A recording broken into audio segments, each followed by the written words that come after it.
I've wasted all that really good material by not turning on the mic again. Hello, as I was saying before, I was so rudely not interrupted. Welcome to another edition of Full Course Yellow. Yes, we are back again at 9 o'clock, and next week we'll be back on at a slightly later time because next week, Thursday night on Channel 31, In Pit Lane returns. That's in Pit Lane. The in is very important there, and that's next week on Channel 31 at 9:30 on Thursday night. So, but of course, you can still continue to watch us do the show live, do the record, get all the bonus stuff, get all the various mess ups and technical problems. And boy, have we had some technical problems in the last week or so. But we'll plough through regardless, and we'll get on with it on the show. Now check out the roll call for tonight.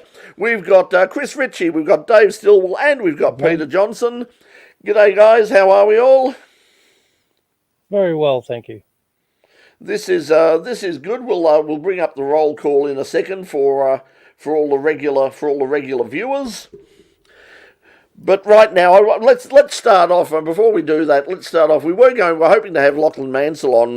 Lachlan, as some of you would know, has been involved in doing the PR and media and communications for the Benalla Auto Club for quite some time. And one of the things that he did just recently was that he unfortunately put out a media release which basically announced the indefinite closure of Wakefield Park in New South Wales. Now, it occurred to me sort of sometime yesterday that in the time that I've been following motorsport, because I'm this old, when I grew up there was Catalina, Warwick Farm, Amaroo, Oran Park, and then later on we had, of course, Sydney Motorsport Park, Eastern Creek.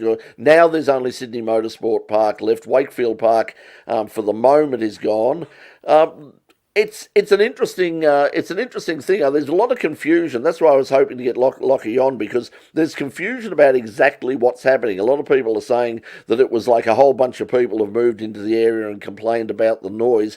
It's not quite that simple. Dave, what from your point of view, you might have been talking to Lockie and you probably haven't been having a look at this. What do you know is the situation for Wakefield Park? And you're on mute, by the way. Hang on a second. I can unmute you. There's a bit of that going around tonight. Yes, there is. Yes. We're a bit distracted. Look, I won't profess to be an expert on the topic, but my understanding is, Wakefield Park was a circuit that was established it was one of the few private circuits established by a bunch of investors in the early to mid 90s. And that development application that they did in conjunction with the Goulburn Mulwari Council at the time was that it was going to be effectively a club track. They'd hold very few events. It was, an extra opportunity for predominantly historic racers to get out and use their cars, because they saw the imminent closure of both Amaroo Park and obviously 10 years later, Oran Park. They could see the writing on the wall. They wanted somewhere to drive their cars. Now, obviously, since then, Wakefield Park, through successive ownership, has developed substantially. It now serves a much more prominent role to a vast majority of the New South Wales motorsport community, be it on two wheels or four wheels, but also to a number of other industries and opportunities: driver training, police, fire, rescue. They host a number of cycling events, community education events. I believe they even hold driving experiences for the vision impaired. The amount of activity that takes place at the circuit now is far higher than was expected at the time of the original development application.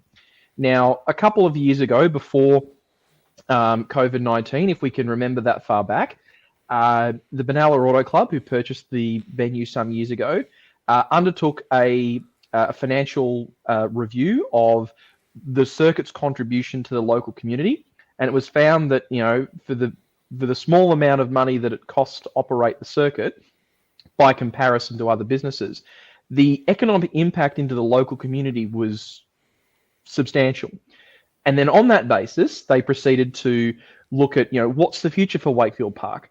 Now, for those of you who've raced there, the facilities are not bad by any stretch of the imagination, but they're certainly not what, corporates have come to expect, or, high-level clients such as major car companies and other hirers have come to expect at venues like Sydney Motorsport Park, Phillip Island, even major new facilities like the Bend Motorsport Park in South Australia. So the Benalla Auto Club wanted to, build a strong future for the circuit. And in doing so, they want to know that they can continue to operate the circuit at a level that generates the revenue to pay off the reinvestment in the circuit. One of the things they had to do as part of that process was to submit a new development application to the Goulburn Mulwari Council. Now, prior to that development application, there had been a noise breach notice of some description. Again, I'm a little hazy on the details. I would definitely love to get Lachlan on or another representative of the BAC who could, flesh this out a bit. But effectively, the circuit was running at an agreed level in terms of the number of noisy days at certain levels, based on an agreement with the council, essentially as a variation of the original 1990-something development application. Now, going forward, the circuit was like, look, we want to build new pit facilities, we want to reinvigorate this and that, and then these are the number of days that we want to operate at certain noise levels. There was some back and forth with council. There were a number of proponents of the circuit. A number of people in council, recognise the economic impact that the circuit has to the local government area, but also, the offerings that it offers beyond motorsport events. The health and safety, the mental health improvement, and the community engagement in terms of motoring and all sorts of activities, be they motorised or not, that can take place at the circuit. Unfortunately, through that process, some of you may have witnessed some of the online extraordinary council meetings that occurred online during the pandemic in 2020 and 2021. Things weren't going as smoothly as the circuit or indeed the council would have hoped. There are a couple of residents who live within the noise affected area of Wakefield Park who, and I must stress this, were there before the circuit was ever built. And when they agreed or were interviewed or I'm struggling for the right word, when they were effectively part of the public interest review of the circuit's original development application, they didn't raise objections to the circuit's level of operation per that 1990-odd development application, or indeed their objections were able to be met and raised. Unfortunately, the council came out and basically said, look, we're going to sign off on pretty much all your development application, the facilities, the improvements, things like, when it comes to the days of operations, here are the number of days that will let you run at, say, 95 decibels, here are the number of days at 85, here are the number at 75, and here are the number of basically no noise days, basically respite days for the local community. The BAC and Wakefield Park management didn't feel that that was appropriate. There was more back and forth with council. Unfortunately, at that point, the circuit appealed the decision of the council to the New South Wales Land and Environment Court, which effectively is the highest level court that's available for this level of decision. Unfortunately, or fortunately or unfortunately, it appears the outcome was that the Land Environment Court basically accepted the appeal and took on board what Wakefield Park was saying, overturned the council's decision, but imposed even more stringent requirements on the circuit, where they basically come to this arrangement where the circuit is permitted to operate no more than 4 events per month. Now, you and I and most of the people in the motorsport world would consider an event to be a Saturday, Sunday, or a Friday, Saturday, Sunday, or for a large meeting, a Thursday, Friday, Saturday, Sunday. The Land and Environment Court deemed an event to be a 24-hour window. So the circuit was basically faced with, if they were to proceed at any further point in terms of the operations of the circuit according to the new development application, they would basically be bringing that into force, which means that they could no longer operate the circuit more than 4 days a month. The BAC conducted a financial review and determined it's not financially viable to keep the circuit open. So unfortunately, there are a number of permanent, both part-time and full-time employees and contractors employed by the circuit who've effectively been furloughed. They had their last day on the 31st of August yesterday. It was a very sad day. As Lachlan Mansell mentioned in his interview on one of the other motorsport podcasts earlier in the week. He had to put out a press release that was one of the saddest press releases he's ever had to do, not only for himself, but for all the people he's worked alongside. I myself have worked alongside a number of the Wakefield Park personnel and BAC personnel, doing commentary as a volunteer official. It's devastating, but there is, if not light at the end of the tunnel, there are possible pathways for the circuit going ahead. They are reaching out to government if they can, get the zoning changed for the land or have the circuit recognised as being a special economic zone. That may free up some of the development constraint regarding the amount of noise that would be emitted. Now, I've got to stress, and this has been stressed by the circuit, and I'm sorry to keep ranting on, please, everyone who's watching and everyone who feels passionately about this, please do not in any way, shape or form feel that you need to vent your frustrations at the nearby residents or anyone who's an objector to the circuit. As much as we would say that, it's the old line, move next to an airport and complain about the noise, the strongest objectors to the circuit's continued operation at a certain noise level were people that were there prior to the circuit being there, and they do not deserve any ill judgment or harassment or anything like that. They're simply doing what they feel is best for their needs and their existence in the community. I think that the thing about it is that, I said, with all of those tracks that closed down, if going back to the days of, growing up and reading Racing Car News, I've said before that Racing Car News was, in my opinion, the best motorsport magazine I've seen anywhere in the world. It was excellent, but one of the criticisms of it was always it was incredibly Sydney and New South Wales centric, with Max Stahl and everybody being based up there. But as a result of that, you knew a lot of the stuff that was going on in New South Wales, and it seemed that almost every month there'd be articles in Racing Car News about huge problems that motorsport was having with the New South Wales government, the New South Wales police. There was the legendary New South Wales Speedway Act, which effectively virtually banned people under 16 from going anywhere near a racetrack for many years. There were all sorts of problems there, and it just seems that with all of the tracks that have, they've gone from having, what about 5 or 6, tracks in the state. That if they've now got Bathurst, which operates, 4 or 5 times a year. They've got Sydney Motorsport Park, which is booked out solidly and is, used very regularly. But in the whole of that state, that's pretty much it. Let's not forget the development slightly further up the road, the Pheasant Wood Circuit.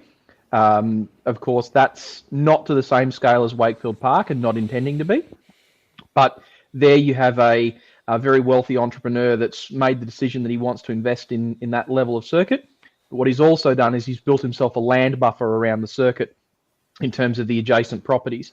And the events that they hold there are not as noise generating as the ones at Wakefield. What really disappoints me is, Oran Park, made way for housing, and it's very clear that there is housing from Oran Park all the way back to the centre of Sydney. That was effectively, a fait accompli. But the disappointing thing for me is Amaroo Park. Now, I never got to visit there when the circuit was alive and kicking. I visited there about 6 years ago. You literally have to drive through the bush past nothing to get to a remote housing estate that has all of 12 or 14, massive properties on it. That's what surprised me. I looked at it on Google Maps just recently because I was under the impression it was like Oran Park and it was going to be some big sort of, massive, housing development out in the suburbs. But it's not at all. I mean, as you say, it's literally some very large houses and some very big blocks of land, but not that many of them. And no. To put it into a Melbourne context, it would be like if we had a racetrack at, say, Kangaroo Ground or Warrandyte or Wonga Park, and they bulldozed it to turn it into a housing estate, and all it was 30, 40, 50 hectare properties with, giant mansions on them. Admittedly, the property developers can do what they want to do with it, but it's disappointing all the same. I mean, they don't still have Warwick Farm. Of course, that was their version of Sandown. But they didn't have the ability to run, the car circuit and the horse circuit independently of each other. They were effectively interlinked and couldn't be separated. I mean, in our own Melbourne stories, there's the story of, the airfield circuit down in near the old Boeing factory, which of course is, the only motorsport precinct left in that part of the world is the Todd Road complex. I think, New South Wales is, if nothing else, if the BAC can have a productive and professional conversation with government at the state level, I think there's a real opportunity to get some recognition of the impact that the circuit has. Certainly, they put all their ducks in the row as far as doing the economic survey in terms of the economic impact of the circuit. And certainly, I'm sure the council doesn't want to, lose the golden goose, because they're going to start feeling the knocks on the council office door and the phone calls on the phone line from the hoteliers, the publicans, the restaurateurs, the service stations, even the bakery at the Big Merino. I mean, they've already said they've seen a drop off in their both weekday and weekend trade. As the circuit operations that's what people keep siloed. forgetting about. Even at the small level, and we've said this about sort of places like Winton and Phillip Island in the past, and all that. Even for a small meeting, even not even at the level of a state meeting, but just a club meeting, you have 150, 120, 150, cars entrance for a weekend or over the course of a weekend, and those people in those sorts of areas, a lot of them are going to go up there on the Friday night. A lot of them are going to stay Friday and Saturday, perhaps even Sunday. They're going to take their families with them. They're going to take mates and crew members with them. You've got all the officials that are required to run even a small meeting and all that. That tiny little meeting could bring 700 or 800 people into a town, and that's if they all spend a couple of $100 each, perhaps probably more. That's a big boost for a small economy. But I just loved one of the, I think it was the local member of parliament who basically said, we're behind. We don't want to see Wakefield Park close, and we're very disappointed. We know it does wonderful things for the local community, and we're very happy to see it remain open. We want these people to stay. We just don't want cars running around there. Yes, I'd like to have my cake and eat it, and the candles and all the frosting, and have it on a regularly scheduled, reportable, tangible benefit basis. But I'd also like to have the cake but not get burned from the candles. It doesn't work that way. Actually, Matt Barrett, Matt should know, $16 million into the local economy. So, Matt would know. He was the circuit manager when that economic survey was conducted. So thank you very much for joining. Yeah, so thanks for that, Matt. So that's and that wouldn't surprise me in the least that it's a figure like that. We went up with the Sports Sedan guys many years ago to Wakefield Park, but even just us going up there, we had about, I think it was about 8 teams went up there, whole bunch of local Victorian Sports Sedan drivers decided to go up there, and because at the time we were, they were sponsoring in pit lane, we went up and basically did an episode of the show up there, and so we probably brought 40 odd people overall, 40 to 50 people, perhaps even more. And we were all, of course, staying in motel rooms, and we were all, going to the local pub or the RSL or all the rest, and we were all eating there and, getting our fuel and getting all the other stuff that you get over the course of the 3 days that everybody was up there. And some people stayed as well. I know that, we came back, we sort of left, first fairly early on Sunday afternoon so we could get back and do the show on Tuesday night. But I know that a lot of the Sports Sedan guys basically stayed up there for a couple of days to just have a look around the area and to go over to Canberra and have a look around. So, yeah, it would be a huge loss. I'm hoping, I think that there will be a solution found in one way or another, but I just think the New South Wales government, and it would be something for the opposition up there, as they did in let's not forget what happened in Adelaide. with the opposition getting behind the Adelaide 500 and the Adelaide Classic and that sort of thing. This would be a really good opportunity, I think, for the opposition up there, to start saying, hey, look, we keep getting on and making all these big pronouncements about, we're going to take the Grand Prix off Melbourne, we're going to take the Bike Grand Prix off Melbourne, we're going to have rounds of the World Rally Championship back and all the rest of it. Just get it right for the local people. It's a huge state. It's a massive state. And to have one or two racetracks in the whole of a state that size is ridiculous. I mean, yes, let's get Wakefield Park back, but let's have something, further up north as well. Let's have something on the Central Coast. Let's have something up towards, God forbid, we have something up at Byron, in the Byron Bay area or something. Let's get a permanent, club state track on the backside of Mount Panorama. Yeah, well, that ended up coming. We spoke to the mayor of Bathurst at the 12 Hour about 5 years ago, and that was all the go at the time. And they had the plans, and it was all on the front page of the local paper. And he was saying how exciting it would be because we're going to have all of these rounds of the state championship and the perhaps supercars and a whole bunch of other things and go karts and all. That never happened either.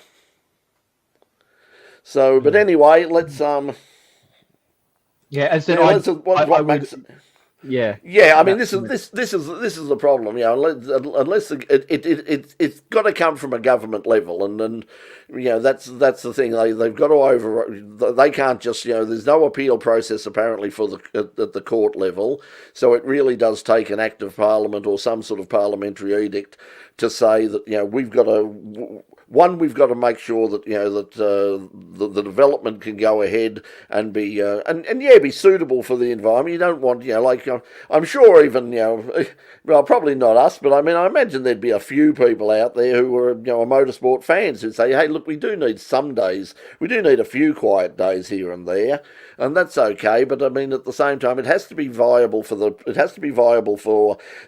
owners. It has to be good for the community, and even the local police. And the police in New South Wales were always a big part of the problem in terms of anything to do with motorsport. But even the local police up there have come out and said at the Goulburn level, we're really worried about this because this has been a great outlet for driver training. They had a program through the canteen there, through the cafeteria, to bring in sort of troubled kids with various problems and train them to be baristas and waiters and cooks and all of that sort of thing. And they said this is the whole thing has been really good for the local community, not just in terms of economics, but from a social standpoint as well. And to sort of shut it down would be a terrible terrible thing. Definitely something we'll have to keep our ear to the ground. And as Box says, there's a New South Wales state election in March 2023. I'm sure there will be some people in New South Wales who feel that they don't want to change, and there will be some people that do want to change. So remember, folks, vote early and vote often. Vote often, yes. Chris Minns will be in touch. Trust us.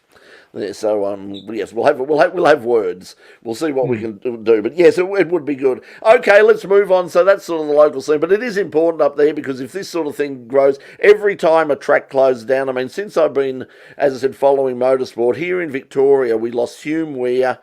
And to an extent, we've sort of lost Calder, although there's still some things happening out there. More about that in another week or two. Actually, there's some stuff happening. There is some stuff happening out at Calder, and it's on the Thunderdome and the what was laughingly known as the International Circuit. There is something happening coming up in a few weeks' time out at Calder, and we'll tell you about that on In Pit Lane when we return next Thursday night on Channel 31.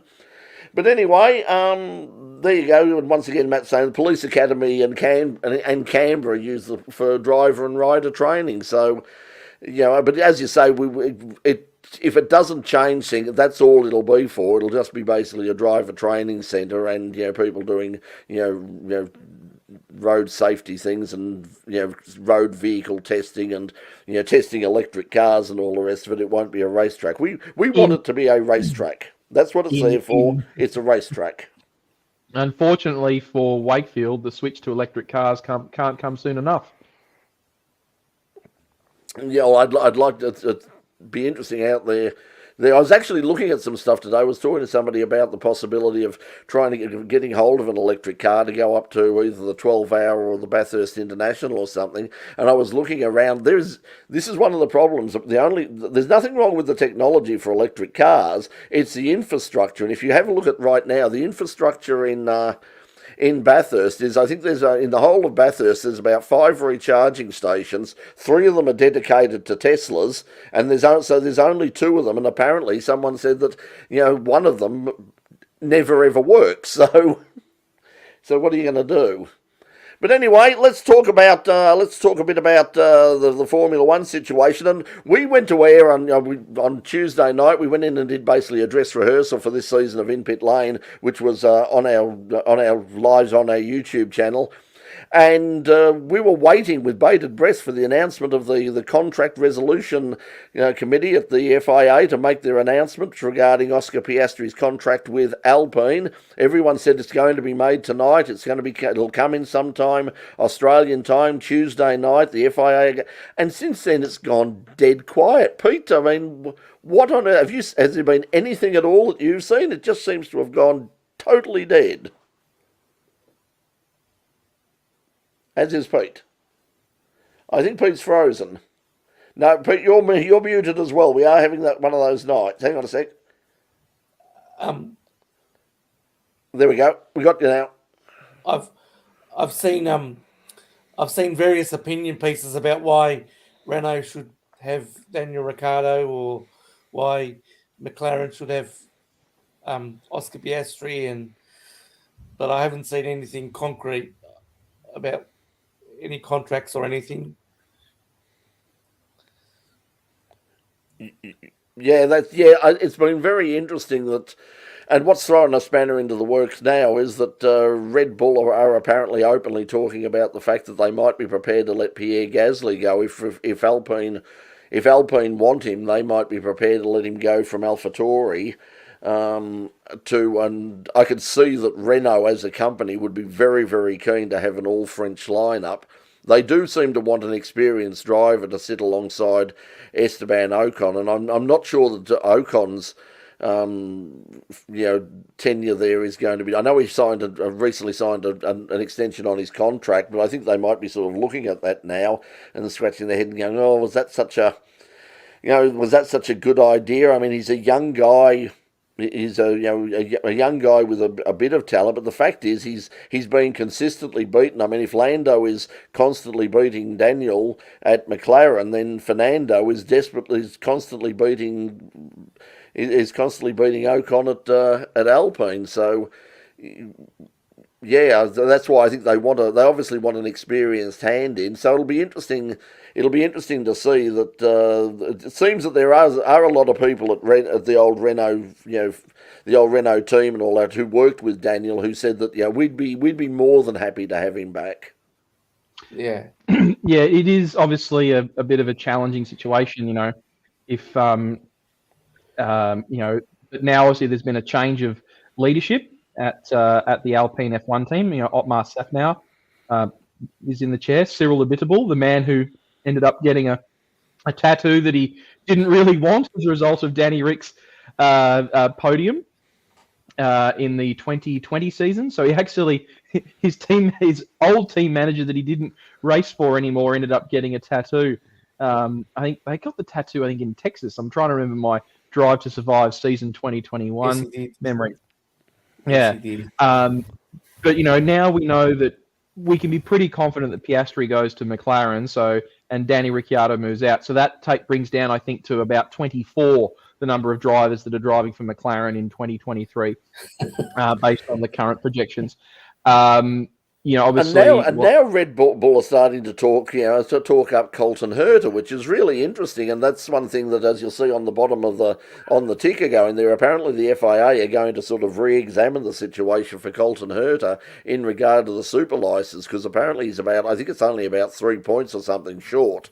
But they're now going to have a look at that whole super license thing, and and see whether they rejig a few points here and there to get Colton Herta through, because Red Bull are apparently become very, very keen on him. I mean, we knew that McLaren was looking at him, but now it looks like Red Bull are very, very keen to have him as well, because Red Bull would certainly like an American driver, American presence. in one of their teams. Absolutely. And obviously, the one of the other question marks that's hanging over the field is Mick Schumacher is rumoured to be potentially no longer part of the Ferrari Driver Academy, so he no longer have the special backing and support that he brings to Haas. I think that'd be a shame. I don't think we've seen the best from Mick Schumacher yet. But again, Formula One, as is the title of the Netflix series, is a drive to survive. There's a whole bunch of sharks out there, and you either swim or you get eaten. Danny Rick has managed to, bail out of, one team and find another spot, ostensibly at Alpine. But who knows how much longer, Fernando Alonso will be around in the sport. That might leave another, seat open at Aston Martin in a year or two. And as we've seen, with a number of drivers, it's often a case of, right team, wrong time, or wrong team, right time, in terms of their career progression. So a lot to play out, or still, for the 2023 grid makeup in the Formula One Championship. I mean, what do we make of Lando Norris's pronouncements on Danny Rick? I mean, I can see it, like you say, there should be no emotion. He hasn't said anything particularly nasty, but I thought it was, I thought it was a bit rough. Yes. I mean, by basically saying, well, hey, he just wasn't good enough. I mean, I don't feel sorry for the guy, because he had an opportunity, same as I. We're both driving the same car. They're both, yes, it's a difficult car. The difference is, I adapted. He didn't. Bye-bye. He has said something similar in last year's series of Drive to Survive. He got canned for saying something similar, that he didn't have any sympathy for Daniel Ricciardo, but then he clarified it and said, why should he? He's his teammate, but he's just another driver, so why should he? At the end of the day, absolutely, Peter. At the end of the day, it's not sports car racing. You're not sharing the car with three other people. It's all about you. It's all about you and what you need to get your car performing. And the first person you have to beat in every race is your teammate. And unfortunately, Danny Rick has only on a very few number of occasions in the last two seasons been able to do that.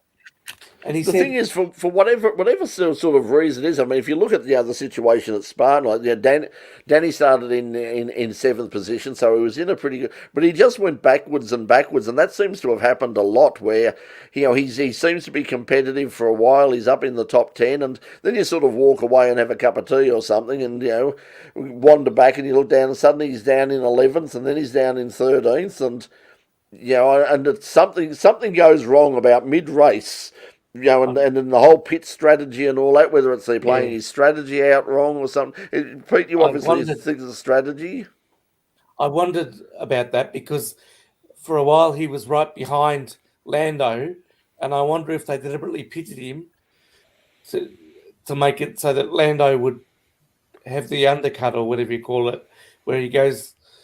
Lando ended up in front of him, so I wonder if that was a deliberate strategy to put Lando in front of him, but Lando finishing out of the points anyway. So yeah, but still well ahead of Danny. Now they're hoping, obviously, for this weekend that things will go a little bit better at Zandvoort. Going to be interesting to see what happens. It'll be certainly worth watching practice tomorrow night, because they've extended the DRS zone to actually include the banked corner onto the which last year they didn't have. They played it safe and said, no, we're a bit worried about this. We'll make sure that. The DRS is closed before they go through the bank corner. Now they're going to keep it open, at least as a trial, in practice for the first couple of sessions, and just get some feedback and see how sort of stable the cars are and see what the drivers think of it, in the hope that it'll make the racing a little bit better there, and there'll be more room to pass. I imagine that in light of their performance at Spa, I would imagine that the Red Bull guys would be very, very keen to have that DRS open as much as possible, because they're already blisteringly fast in a straight line, and anything that can sort of open up that track a little bit more and keep them faster in a straight line, I'm sure they'd be very, very happy with. I mean, that was whatever you think of Max Verstappen, or that, you've got to say that was one hell of a drive.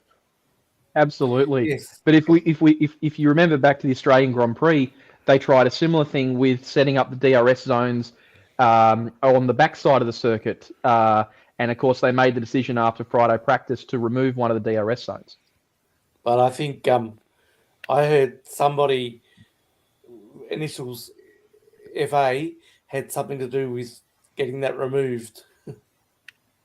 Somebody well Yeah, established. he certainly wasn't happy about it. He wasn't comfortable with it, and I think as a senior driver in the field, that he does carry. He and Sebastian Vettel are very much the senior statesmen of the scene at the moment, and and Fernando will obviously continue, because once Seb goes at the end of the year, then he'll definitely be still around, and he's still doing a really good job. You can't complain. I mean, in terms of the fact, you can't say, well, yes, he is taking up spot that could go to a younger driver, but the point is, he's still out, as we said before, still out qualifying his teammate on a regular basis. Yep. So, yep. So that's interesting. We'll get onto that. What Paul say? Mark saying a headline: Ricciardo was to retire at Formula. Yeah, he hasn't. I haven't seen him say that. I've seen him say very much the opposite. The only thing I've heard is that he has raised the possibility of having, quote, a sabbatical year, and where he said, if he can't get. If he can't get a suitable drive in Formula One, if nothing comes up for him, he's pretty much sort of said, I'm not going to take anything. I want to drive in Formula One. I think I'm still capable of being competitive in Formula One, but I gather that that's to sort of say, I'm probably not going to drive for Williams. Might not even drive for Haas. Although if you have a look at the performance of the Haas on occasions, Haas wouldn't be the worst people in the world to necessarily drive for, I think. I mean, Magnussen's had some pretty good results there, and it might be it might be a car and a team that suits him, especially with the American connection and also the Ferrari connection. And I've heard that if he does take a sabbatical, McLaren have said they're not paying the full 24 million, or they'll pay a reduced rate. They're not paying for him to sit at home and smell the roses. Well, it might depend. I mean, that might end up in court one way or the other. It depends on what the deal is, deal is done. But I think he would. I think he's still probably favoured to end up at Alpine, just simply because Alpine clearly want an experienced driver. Daniel brings a lot of good stuff to the table in terms of his experience, his marketing push, and all the rest of it. The team, even though he left under sort of shock circumstances, it doesn't seem that anybody at the team that's there at the moment has anything but other than good words to say about him. So he might have that opportunity to get back in to Alpine, and where I think he probably should have stayed in the first place. But anyway, it's easy to have a look at. Look in hindsight at what you should have done. Hindsight is always 2020. Always 2020 indeed. Now, just quickly, yes, on the supercar front and Formula One, sort of bringing them both together, as Paul Vandenacker is saying. Massey to head the Supercars Commission. You say it's not a surprise. I was sort of surprised that he's gone down that route and not something through Motorsport Australia and the FIA. He's basically replaced Neil Crompton as the chair of the Supercars Commission. But look, he's a very experienced person. He's been at the highest level of world motorsport, and I think that can't be a bad thing for supercars. Well, it's important to remember that this is a sporting administrative role, not running the business of supercars role. So the commission is where a lot of the sporting and technical discussions happen. Race formats, how they develop the cars, what enhancements they look to provide for the fan experience.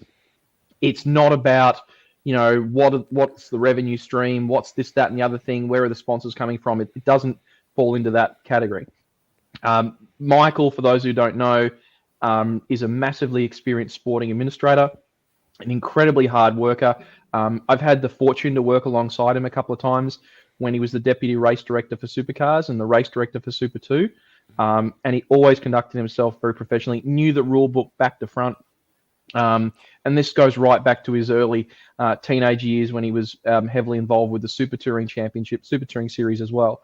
For those of you who listen to Greg Rust's Rusty's Garage podcast, he recently did an interview with Eugene Arocca, the CEO of Motorsport Australia.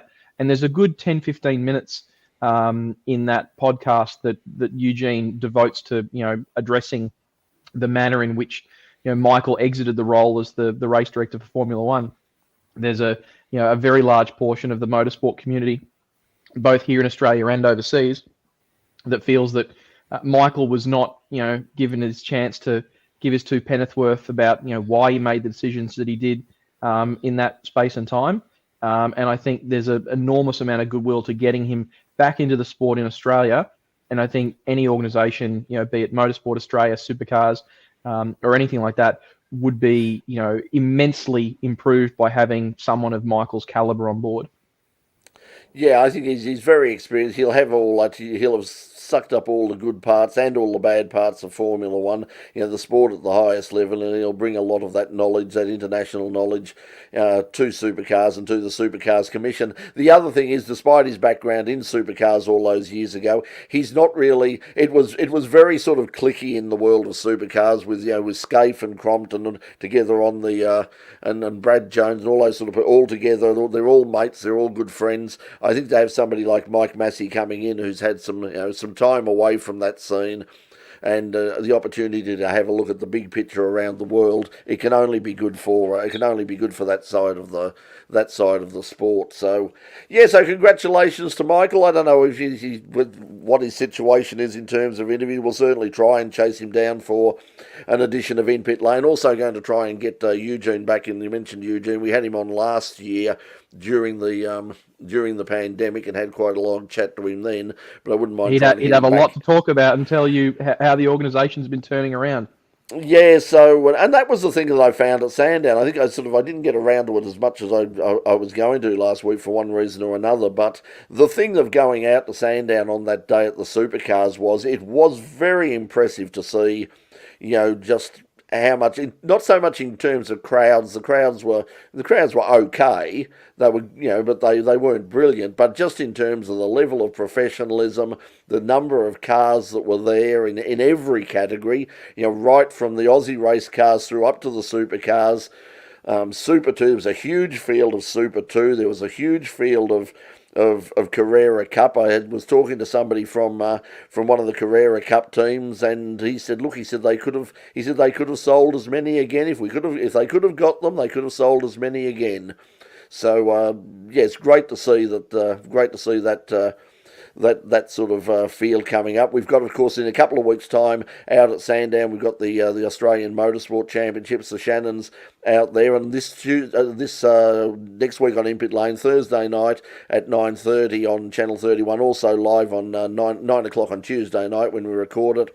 Got an interview with Ben Grice, who was turned up at Sandown for the Tampered Motorsport Day on the weekend, and on the Saturday, things were pretty quiet. We had a story about that on Tuesday night, but the 6-hour enduro was very quiet, but a lot of fun, very relaxed atmosphere, really fun, and all the rest of it. But turned up on because there weren't many cars there, I went back on the Sunday to get a bit of B-roll, and in amongst all of the hot Supras and Porsches and hot Commodores was a Mustang Trans Am car, and there was Ben Grice getting in some extra lap times, and obviously keeping the revs well down to keep it under the noise limit. But he was just going down and getting some feedback and getting used to the circuit. And so we've got an interview with him on on Tuesday night about his experience out there and about the rise of Trans Am at the moment and the TA2 series, because that's going gangbusters as well. So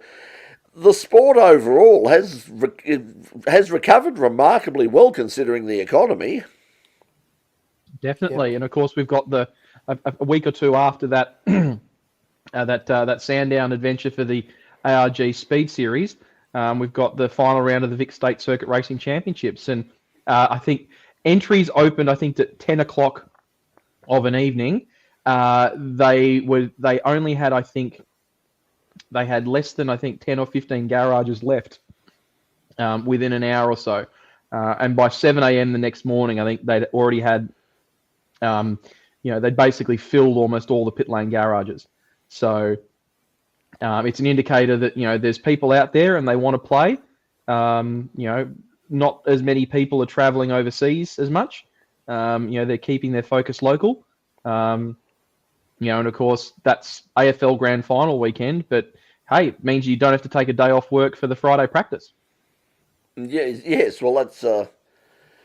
I think that's good actually, because a couple of meetings. I mean, it does add so much if you have sort of that extra day here and there. I mean, for a lot of people, it means going, the Friday practice and all the rest of it means basically for a lot of people leaving on the Thursday night. It possibly means another night of accommodation down there. We know how expensive accommodation down at Phillip Island is. It's unfortunately, and it's certainly not got any cheaper. And just say, speaking of supercars, congratulations to Cam Waters. Russell pointing out for second place in the A main in the sprint cars at Alice Springs last weekend.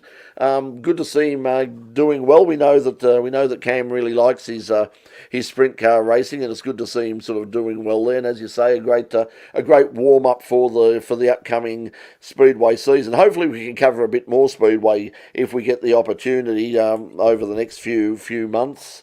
While the show's on air and over the break as well, because we would like to do some, and it's a little bit difficult at times because a lot of the tracks are a long way away and it gets pretty expensive but all of it. But when we can, we certainly love the Speedway, and that's really good. And of course, coming up this week on In Pit Lane on Tuesday night, we've got Nostalgia Drag Racing happening up at Heathcote. Not this weekend, of course, the next weekend. And I'm really, really looking forward. We've got Jeff Orrell coming in, and he's running the Australian Drag Racing Pioneer Awards up there, a celebration of the history of Australian drag racing, sort of a Hall of Fame type thing. It's not through Andrew, it's not through 400 Thunder or anything like that. It's basically celebrating everybody, and it's you've got agnostic. people like. It's totally agnostic. You've got Jim Walton. You've got Ron Harrop's going to be there. You've got Charlie Corona and Joe Perotta with the Satisfaction. Peter and Helen Russo. Whole bunch of people. A whole bunch of cars. They're going to have the Nitro Funny car. The Russo Nitro Funny car is going to be up there, not running, but they're going to be starting it up. There's going to be a bit of a cackle fest happening with a couple of old nitro cars running there and pumping some nitro into the air and making a big noise, and a whole bunch of cars that I've never seen in public, that I remember from watching in black and white on Channel O back in the early 1970s. Really, and I'm really looking forward to it. And that's this coming week on In Pit Lane, Tuesday night at 9 o'clock on the In Pit Lane YouTube channel, and also on on Channel 31 and the CTV Plus app which is available on iOS and hopefully Android. Not sure when the Android is coming. I know they had some last minute problems with that, but they're hoping to get that out as soon as possible, and you can watch that. Then you can watch the show all over Australia and whatever. But watch on. So Brett, this is probably a good talking point. So you're saying that this is a motorsport show that covers multiple varieties of motorsport that's available on streaming and live television and free to air weekly, free to air, and it's called In Pit Lane. I mean, what an amazing concept! I'm just staggered that no one has ever come up with a concept of replicating a motorsport show with multiple talking heads from different avenues of the sport. It's just such a fantastic concept. I'm just staggered. No one's ever come up with a similar concept ever. Well, I must admit, I was very heavily influenced by the visionaries at Stan Sport, who have a very similar pro that is now celebrating. Next week they will be celebrating their first anniversary. They'll have been on a week, and we really look forward. So if you would like to catch up with them, it's called Pit Lane, and it's sometime on Wednesday night, and it has no connection at all with In Pit Lane, and as I said, yes, I have in answer to Matt's question from a little bit earlier. Yes, the legal teams have been spoken to, and the wheels are in motion as we speak. So. Anyway, we'll see how that goes. As I said, I've got no problem with them. I think it's great that there's another motorsport show happening but it's the name that sort of really, and the fact is that it couldn't be. It's not a coincidence. And so a few people have said, "Oh, how would people know about?" There's lots of people involved in that show at both the ARG level and even people like Mike Caruso and all those who have been guests on the show. They know the show exists. Surely at some stage, someone turned around and went, hang on, isn't there already a show pretty much called that? But so whether it's just arrogance or whatever, but yes, we will. We spent a long time, as I said online, we spent the best part of 26 years sort of slowly but surely building up this brand, but it doesn't make us any money or anything like that. It's a labour of love, but at the same time, it's something that I'm not walking away from without a fight. If they sort of say to me, well, you change your name, we're Channel 9, we're Channel 9 Media, and you change your name, we're not changing ours. Well, we've got time on our side, but... Well, I was going to say this is a fantastic place for me to announce. I've recently been announced as a contender on a new show that's not on Channel 9. It's in no way related to any Channel 9 properties. It's about guys who resemble large birds and their mating calls to attract attractive females. It's called Beauty and the Beak. You can catch it Monday through Thursday. At 9 o'clock in prime time. It'll be streaming live on my YouTube channel. It'll be closely followed by, I believe, Brett, you had another suggestion. There was an agricultural scientist wishes to seek out a de facto partner for intimate fun times. Yes. I think I'm sure that there's no connection with it's totally coincidence. Any of those things, Married at First Conversation, a whole bunch of those shows that will be coming soon to Channel 31 that have absolutely no connection at all with any Channel 9 programs, and I'm sure that will stand up. I'm sure Channel 9 will be absolutely comfortable with all of that. But anyway, let's not go. Let's not go in too much into that. We've gone online, but that's that's something that we'll see what happens over the next few weeks, I suppose. But the main thing is, I mean, yes, by all means, if you've got Stan and you want to watch and as someone pointed out very rightly on there, this is a program. It'll be just like RPM. The grassroots motorsport that they're going to mainly talk about will be ARG meetings. It'll be the stuff that's on Stan Sport. Yes, I'm sure they'll talk about Formula One and supercars. Will they talk about the Victorian State Series? Will they talk about events like Tampered Motorsport? Will they talk about local, nostalgia drags up at Heathcote? Nostalgia drags and Speedway? Yeah. Unlikely. Yeah, probably not. I might be wrong. They might copy that as well. But anyway, we'll see. I'm sure there. But yeah, as I said, just disappointed. All I'm saying, guys, is just change the name for no other reason as that it shows a lack of imagination, but also it not only confuses people at our end watching it. It's confusing because I had people send me. The first I knew about it was I was getting messages online saying, "Hey, congratulations! But why aren't you hosting? Why is Matt White hosting the show now?" And it was like, what? And it was like, oh yeah, In Pit Lane's gone to Stan Sports. Congratulations! But yeah, no. Anyway, I did like the homage they did with their set design with the black curtains and three people clustered around a table with some studio lighting. Like I said to someone today, I mean, if you have a look at our set, and our studio compared with them and say one of these is a production of the largest electronic media organisation in Australia. The other one is an all volunteer student run production based on community television in Melbourne. And you said to people which one is which, I reckon they'd get it very, very wrong. I think if you look at the quality of our set and the quality of their set, I think I think you'd get quite a surprise. But anyway, good luck to them, and good luck to Mike Caruso. Mike Caruso's a good guy, and Matt White does a job. It's interesting you say getting it so very, very wrong. It's probably a good note to finish on.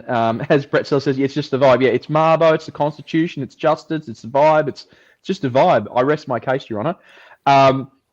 Classic Australian film, The Castle. A bit of a public service announcement to, it doesn't really matter which discipline of motor racing you're on. A comment from one of our volunteer officials, Paul Vandernacker, who points out Tony Quinn's comment after his massive incident at Townsville, which of course was that was an incident I actually had to send people to as part of my duties with Team Medical Australia.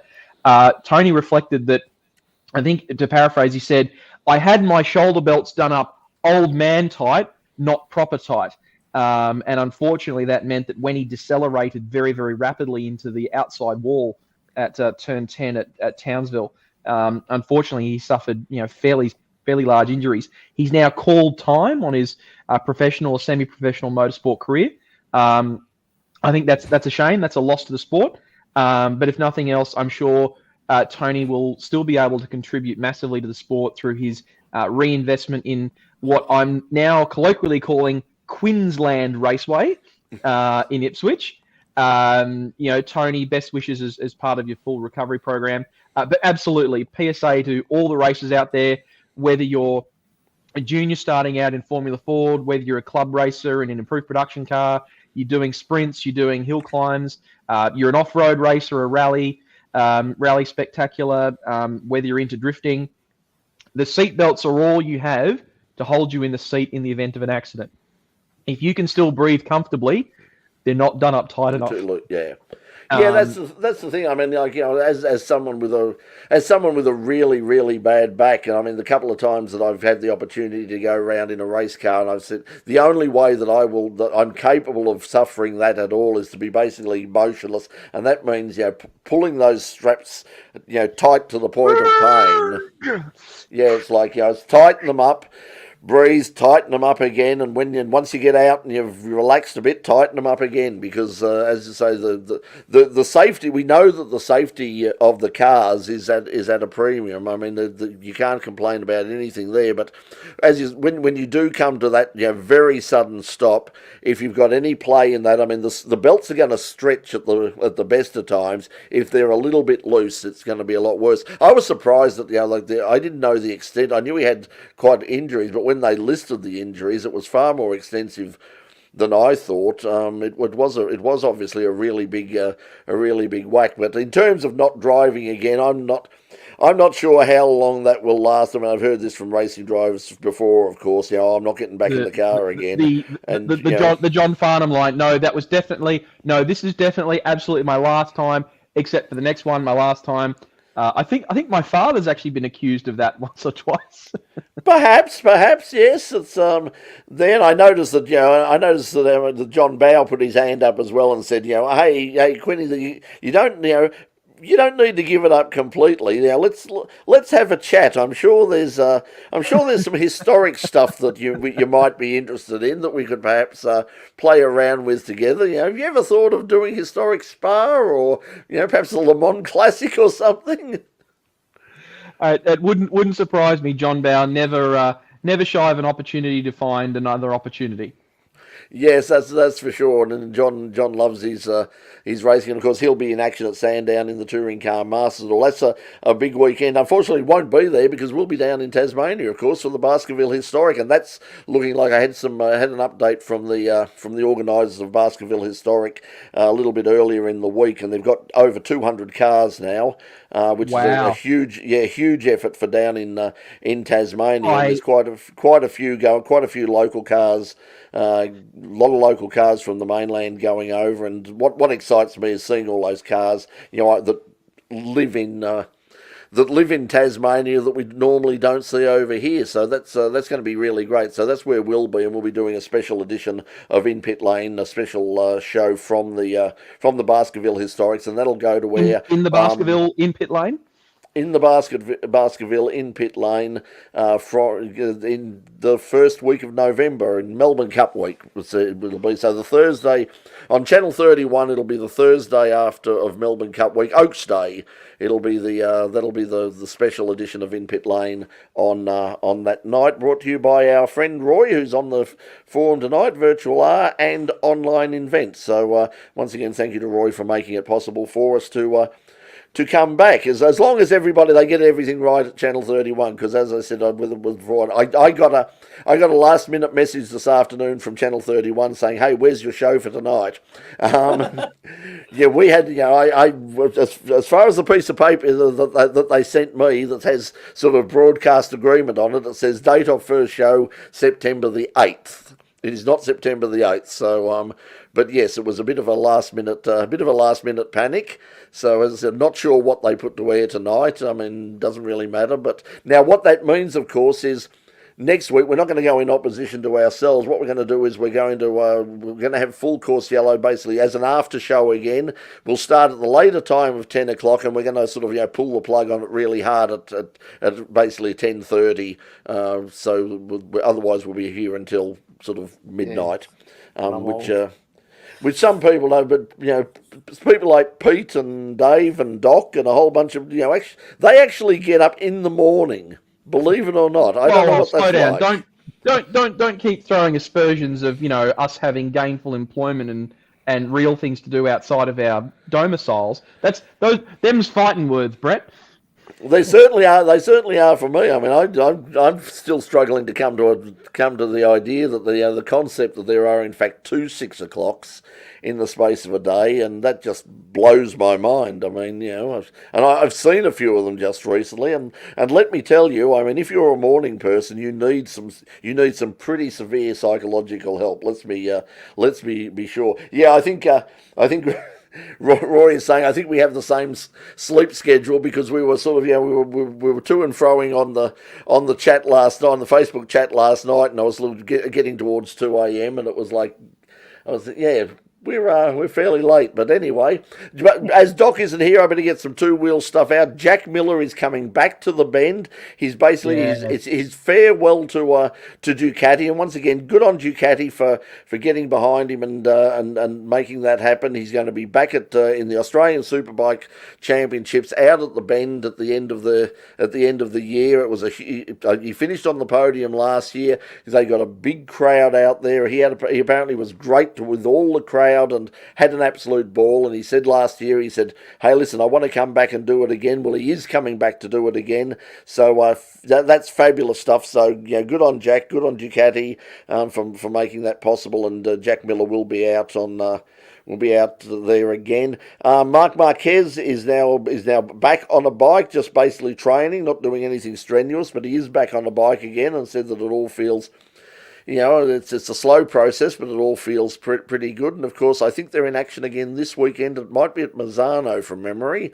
I think they're there this weekend and back in action again. And of course, we saw Jack on the podium at the last round, and hopefully he's on a bit of a roll now as they lead into Phillip Island, because it might be his best and perhaps even last chance at picking up a victory there. Although who knows what happens next year with the KTM. We've seen some pretty good performances from KTM here and there on occasion. So perhaps with Brad Binder and Jack on board for next year, they'll do very well. So let's keep our fingers crossed there. Okay, we will see you. We'll see you next week. We'll wrap it up now. As I said, at the later time next week at 10 o'clock, straight after In Pit Lane on Channel 31. As I said, for drag racing fans, we'll have Jeff Orrell. We'll have hopefully we'll have some music. Our band cancelled on us today, but we're looking for another band for Tuesday night. So if you're a band, if you're out there right now and you are a band, just one. Come on in, by all means. A one-man band we'll be happy to have.